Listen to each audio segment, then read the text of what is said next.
YouTube is changing their rules on swearing. You can now swear in the first 7 seconds of a video. So proletariat repair, this is a dumbass comment. I just want to remind folks, whenever you see this kind of shit, if it's not an armed protest, then nothing will get done, that you should be immediately suspicious of that account.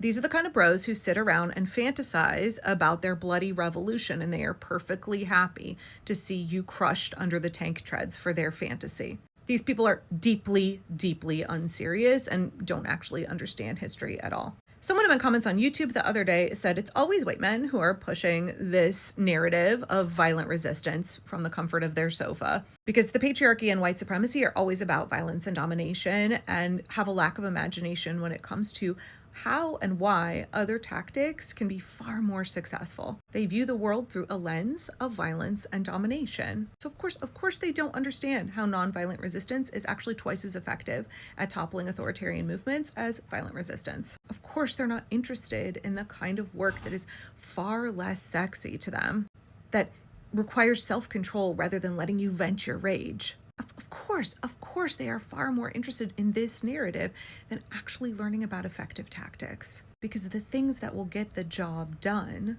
don't satisfy their desire for dominance and venting their rage. But I actually want to use this comment to talk about how this is a really dangerous sentiment. Not just dangerous to individual people in the pro-democracy movement, but dangerous to the pro-democracy movement overall. Shit like this is detrimental to a grassroots movement trying to fight the fascists.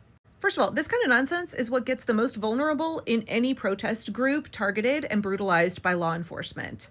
When privileged white men are arguing for a protest to turn violent, they fail to understand the ways that law enforcement will especially Trump's law enforcement, will immediately target the most vulnerable, target those that are already being targeted by the regime. It will be brown and black bodies that will be brutalized. It will be disabled bodies that will be brutalized first. It will be immigrant bodies that will be brutalized first when a protest turns violent. Second, when you pull shit like this, all you're doing is giving the Trump regime an excuse to crack down.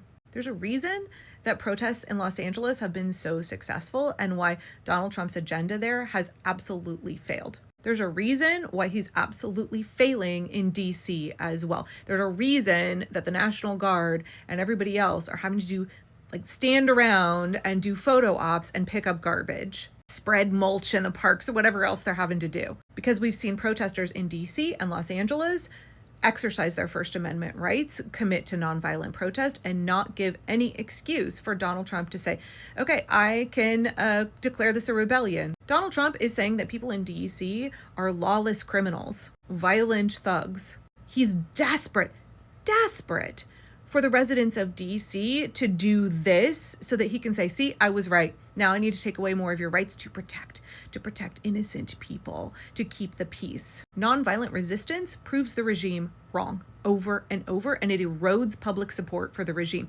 because it shows that Donald Trump's claims are absolute bullshit. So when you do this kind of thing, you play right into the hand of the fascists, which is why we are seeing protesters in LA and DC and elsewhere not take the bait. They're not fucking taking the bait. Also, the goal here is to build massive popular support for the resistance and against the fascists. And we know from history that when a resistance movement is violent, that it turns public opinion against it. It legitimizes the false claims of the fascist regime.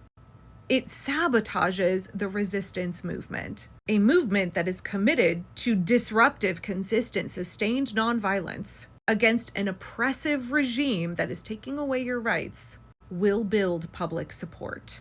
The minute you start advocating for violent resistance, you start to lose public support. And what we need is everybody to come on board, everybody to join the movement. Most Americans are not radical. Most Americans will, are you fucking kidding me? They're not going to rally behind this cry.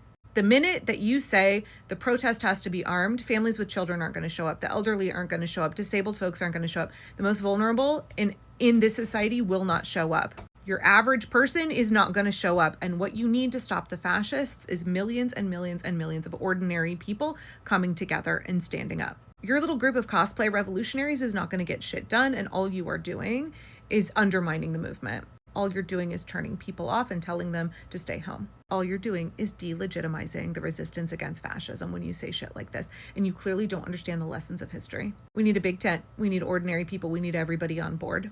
We need to use tactics that we know will be successful in turning people against the regime. Look at what happened in Serbia. Look at what happened in the civil rights movement in the United States. You want to talk about effective nonviolent resistance? You want to talk about who pioneered so many of those techniques? Black Americans in the civil rights movement. Don't fucking tell me nothing will get done with nonviolence. That's just like it's an outright lie. It's an outright lie. We need a welcoming, inclusive space that millions and millions and millions of ordinary Americans want to join. We need to allow people to step into this work when they have never done anything like this before. We need to give the regime 0 reasons to call it a rebellion. We need to give the regime 0 reasons to justify escalating their violence. And we need to draw a sharp, sharp contrast. We are reasonable, ordinary Americans who want the rule of law, who want our rights, who want free speech, while the regime are brutal authoritarians who are trying to take away our rights and commit violence against everyday Americans. In the United States right now, what Trump is doing is already deeply, deeply unpopular. Average everyday Americans do not want to see soldiers being set on their own people, regular folks trying to go about their lives. We need popular opposition against the regime to grow, and we need more and more people not only to change their minds and to have their opinions turn against the regime, we need them to physically show up and do the work. Engage in the strategic resistance activities that will get the job done. This pushes people away from resistance. This sabotages resistance. I'm immediately suspicious of anybody who says this. They are either living in their white patriarchal male fantasy or they have ulterior motives. This, immediate red flag. Do not trust. Comments like this, positions like this, actively harming the pro-democracy movement. Don't listen to these guys. Go to wagingnonviolence.org. Go to nokings.org. I'll see you on October 18th and at a lot of protests between now and then.